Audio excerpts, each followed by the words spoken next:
Salam, hər vaxtınız xeyir olsun, əziz şagirdlər və valideynlər. Bugün sizlərə 8-ci sinif Azərbaycan dili dərsi ilə olan tapşırıqların izahını verəcəyim. İzaha keçməzdən əvvəl kanala abunə olmağı və bəyənməyi unutmayın. Bugün sənət dünyasında səyahət bölməsindən şəxsiyyətlər mövzusuna baxacağıq.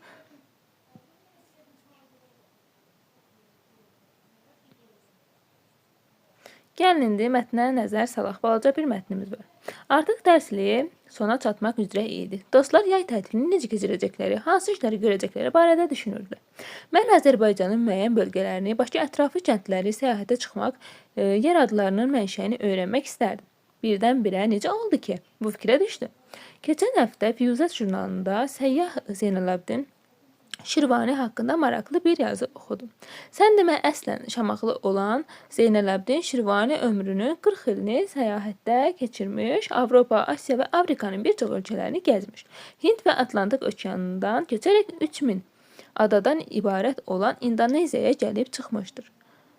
Təsadüfi deyil ki, İndoneziyada onun adı əbədiləşdirilmişdir. Adına kitabxana muzey vardır. Səhv etmirəmsə o, təmkin təxəllüsü ilə şeirlər də yazmışdır.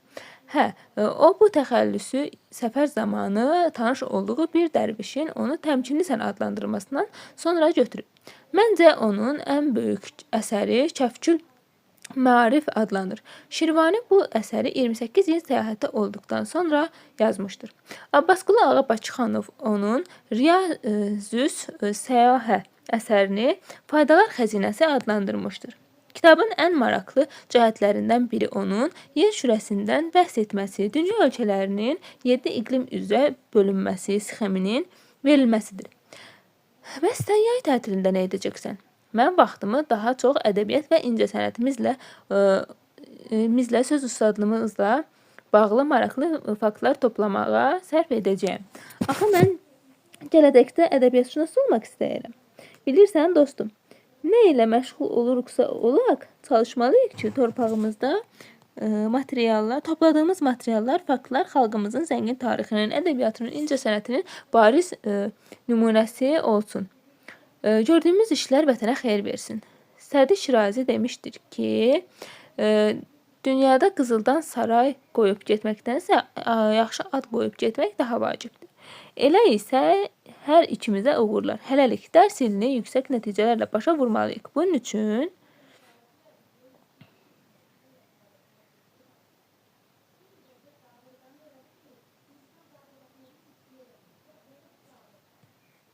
məsələn, deyəcək ki, bunu tapşırıq kimi görəcək, ona görə axtardım, gözümə dəymədi. Bunun üçün dərslərimizi yaxşı oxumalıyıq, həmişə araşdırmalıyıq, yeni məlumatlar öyrənməliyik, müəllimimizi diqqətlə dinləməliyik və s. kimi sözlər istifadə edə bilərik. İndi gəlin buradakı suallara baxaq. Dialoq əsasını deyir, demək olar.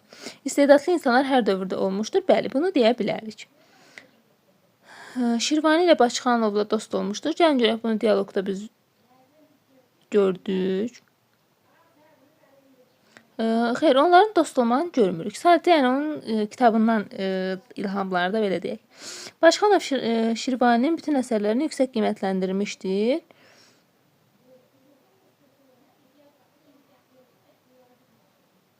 Bütün əsərlərini yox, bir əsərini görürük.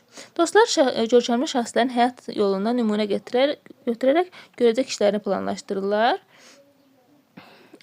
Bəli, bunu deyə bilərik. Şirazi yaxşı ad qoyub getməyi hər şeydən üstün tutur. Bəli, bu tamamilə doğrudur. Bakıxanov təmkin mütəxəllisi ilə şeirlər yazmışdır. Gəlin baxaq. Bakıxanov yox. Təmkin təxəllüsü ilə Şirvani yazmışdı. Bakıxanov yox. Davam edək növbəti suallar. Deyək ki, bu suallardan birinə cavab tapmaq olmaz. Deyək ki, birincidə Şirvani özünə hansı təxəllüsü götürmüşdü? Bunun cavabını gördük. Təmkin. Kəşkül Maarif kimin əsəridir? Bunun da cavabı var. Şirazi Şirvaninin əsərlərini necə qiymətləndirmişdir? Gəl görək, bu var. Şirazi, xeyr, bu sual səhvdir. Yəni, buna cavab tapa bilmərik ki, dostlar hansı işlərlə məşğul olmaq planlaşdırırlar? Bunu görürük. Şirvani hansı ölkələri gəzmişdir? Bunu da görürük. Deməli, C-yə cavab tapa bilmərik. Davam edək növbəti sual ilə. Deyək ki, dialoq vasitəsilə hansı fikir çatdırılır? Deməli, bu dialoq vasitəsilə dostların yay tətilini nə planlaşdırmaları və onların görkəmli şəxslər barəsində olan düşüncələri, fikirləri öz əksini tapır. Siz yay tətili ərzində hansı işləri görməyi planlaşdırırsınız? Bu artıq sizə ünvanlanıb, kim nə istəyir onu qeyd edə bilər. Daha sonra 5-ə baxaq. Deyir ki, mənşə sözünü hansı sözlə əvəz etmək olar? Mənşə yəni bir şeyin mənşəyi, kökü, məsələn kök. Sonra əsası, əsas. Bir şeyin kökü, mənşəyi, əsası, yəni bu deməkdir. Nədən başlayır, nədən yaranır, nədən qaynaqlanır, belə. Fərqləndirilmiş sözün leksik mənasını izah edin. Onu hansı sözlə əvəz etmək olar? Deməli, gəlin görək, fərqləndirilmiş söz hansı sözdür? Uzaqlaşdırım.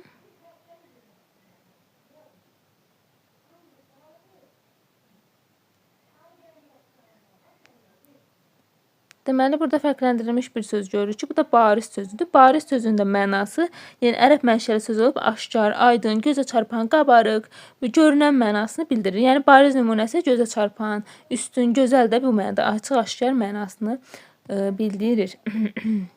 Davam edək növbəti sualla. Səyyar, səyyad, səyyah, səyyal sözlərini, deyək ki, leksik mənalarını izah edin. Gəlin baxaq görək nədir. Deməli, birinci başlayaq səyyar sözü ilə. Səyyar yəni ərəb mənşəli söz olub, hərəkət edən, gəzən, dolaşan, bir yerdə durmayan və yeri dəyişdirilən, yəni köçəri mənasında işlədir. Daha sonra səyyad sözünün mənası, bu da ərəb mənşəli söz olub, ovçu, ovlayan və ya can alan mənasında işlədir.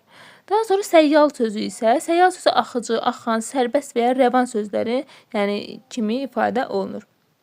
Səyyah isə çox gəzən, hər yeri gəzib dolaşan, gəzən, görən bu mənalarda səyyah sözü işlədilir. Daha sonra davam edək. Deyək ki, ayrılma etiketlərin məntiqi ardıcılığını davam etdirin. Məsələn, burada sağ olun, görüşənədək, xudahafiz, əlvida, məsələn, əlvida. Sonra hələlik, hələlik və xudahafiz sözlərini yaza bilərik. Cümlələr haqqında fikirləriniz, bildiklərinizi yada salıb suallara cavab verin. Cümlə haqqında. Deməli, cümlə nədir? Yaranması rolu. Deməli, cümlə bilirik ki, bitmiş bir fikir ifadə edir. Cümlənin məqsəd və intonasiyaya görə 4 növ var. Sual cümləsi, nida cümləsi, nəqli cümlə və əmr cümləsi. Deməli, intonasiya bilirik ki, cümlənin məqsədini dəyişə bilər. Məsələn, bir cümləni, məsələn, sən evə gedirsən. Bunu belə adi intonasiya, sakit intonasiyaya deyəndə bu olur nəqli cümlə. Amma baxın, biraz intonasiyanı dəyişəndə sən evə gedirsən, artıq bu olur sual cümləsi. Gördük, yəni intonasiya, danışıq, yəni nitq tələffüzdə onu dəyişdirib, formasında dəyişdirə bilərik. Davam edək 10-cu sualla. Dialoqda çərçivəyə alınmış sözü sual cümləsinə verilən cavab hesab etmək olarmı? Aşağıdakı cümlələrdən istifadə etməklə fikrinizi əsaslandırın. Baxaq, deyir ki, bizə gələcəksən? Hə, bəli, yəqin, bəlkə də. Suala cavab verə bilirik. Dərsi öyrənmisən? Əlbəttə, aha, xeyr, yox və s. Deməli, burada gördük ki, bəzi cümlələr var ki, yəni bəzi sual cümlələri var ki, biz onlara cavab verərkən sadəcə bir sözdən istifadə, məsələn, ədat olsun, nida olsun və s. istifadə edərək cavab verə bilirik. Deməli, belə verdiyimiz cavablar söz cümlə adlanacaq. Söz cümlələr, yəni cümlə olsa da heç bir suala cavab vermirlər, üzvlənmirlər. Suala dediyim kimi cavab vermirlər, qısa şəkildə olurlar. Dediyimiz kimi söz cümlə, yəni bir sözdən ifadə olunur və bu ifadə olunan sözlərdə ya moda, söz, nida və yaxud da ədatlarla ifadə olunur. Baxın, qaydanı da biz burada görürük. Bir sözdən ibarət olub üzvlənməyən və suala tələb etməyən cümlələrə söz cümlələr deyilir. Baxın, söz cümlələr burada bu, aha, bu, bunlardır. Bunların hamısı söz cümlələrdir. Amma hər cümləyə, yəni bütün cümlələrə söz cümlə ilə cavab verə bilmərik. İndi gəlin elə ona da nəzər yetirək. Bax, deyək ki, dialoqlarda fərqləndirilmiş cümlə, sual cümləsinə söz cümlə ilə cavab vermək olurmu? Aşağıdakı sual cümlələrinə cavab verməklə bunun səbəbini izah edin və fikrinizi əsaslandırın. Baxırıq, burada deyək ki, bizə nə vaxt gələcəksən? Məsələn, mən buna desəm ki, yəqin ki, və yaxud da, bəlkə də, və yaxud da, hə, yox, bəli, əlbəttə. Görün, bu çox mənasız oldu axı. Buna mən nətər bəli cavabı verim? Deyir, bu məndən vaxt soruşur. Deyir, bizə nə vaxt gələcəksən? Mən buna bəli deyəndə bu heç nə başa düşmədi axı. Məsələn, mən buna deməliyəm ki, məsələn, axşam. Axşam mı gələcəm? Hə, Artıq mən buna vaxtı dedim ki, axşam və yaxud da sabah gələcəm və s. də. Amma məsələn, bəli, axşam gələcəm. Yenə bu bəli burada biraz məntiqsiz qalır da, cümləyə məna olmur. Amma elə axşam bizə nə vaxt gələcəksən? Axşam gələcəm, sabah gələcəm, tezdən gələcəm və s. belə. Amma indi ikinci cümləyə baxaq. Bizə gələcəksənmi? Aha, burada biz bəli sözünü deyə bildik. Baxın. Bəli, gələcəm də deyə bilərik, elə tək bəlini də deyə bilərik. Daha sonra bizə gələcəksən, baxın bu da eynən. Bəli sözcüyəm, bəli, yox və s. də. İndi mən bəli deyirəm, yox da ola bilər, xeyr də ola bilər.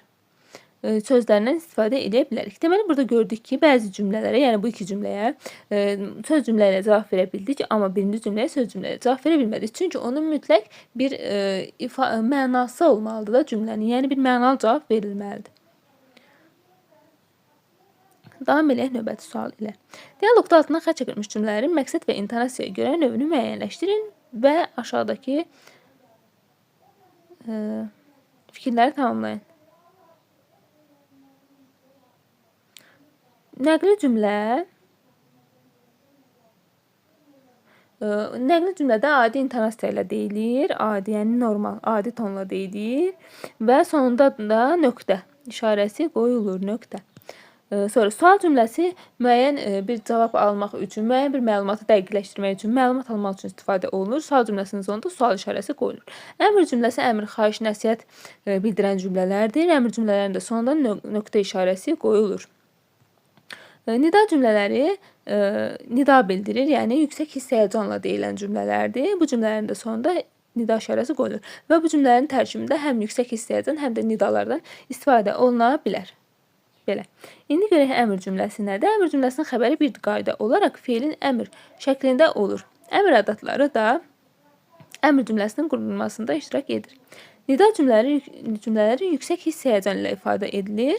İntonasiya dediyim kimi, baxın, həm intonasiya, yəni yüksək hiss həyəcan, həm də nidaların köməyi ilə istifadə, yəni yaranır. Burada da həm əmr ədatları, feilin əmr şəkli, yəni əmr cümləsinin yaranması da köməklik göstərir. Daha sonra deyir, aşağıdakı mətndə məqsəd və intonasiyaya görə cümlənin hansı növlərindən daha çox istifadə olunmuşdur? Mürəkkəb adları düzgün yazın. Deməli, baxaq birinci cümlələrə hələ. Burada deməli, baxın, yazdılar. Burada baxın, bir dənə sual işarəsi görürük. Deməli, burada sual cümləsi var. Baxın, bu balaca sual işarəsi. Deməli, sual cümləsi var. Daha sonra çoxu nöqtələrdir, ancaq nöqtələr görürük. Sonra baxın, burada nida var, yenə 2 dənə nida cümləsi, bir sual cümləsi var. Qalan nöqtələrdir. Deməli, burada bizə bu aydın olur ki, və nöqtələr olan cümlələri də nəzər sarıq ha. Bəlkə elə hamısı əmr cümləsidir. Nəzər sarıq, baxın, xəbərlərinə baxırıq. Görürük ki, deməli, burada ən çox nəqli cümlələrdən istifadə olunub. Belə, daha sonra digər hissəyə keçid edirik. Burada sizə arayışla bağlı məlumat verir, siz bunu oxuyarsınız.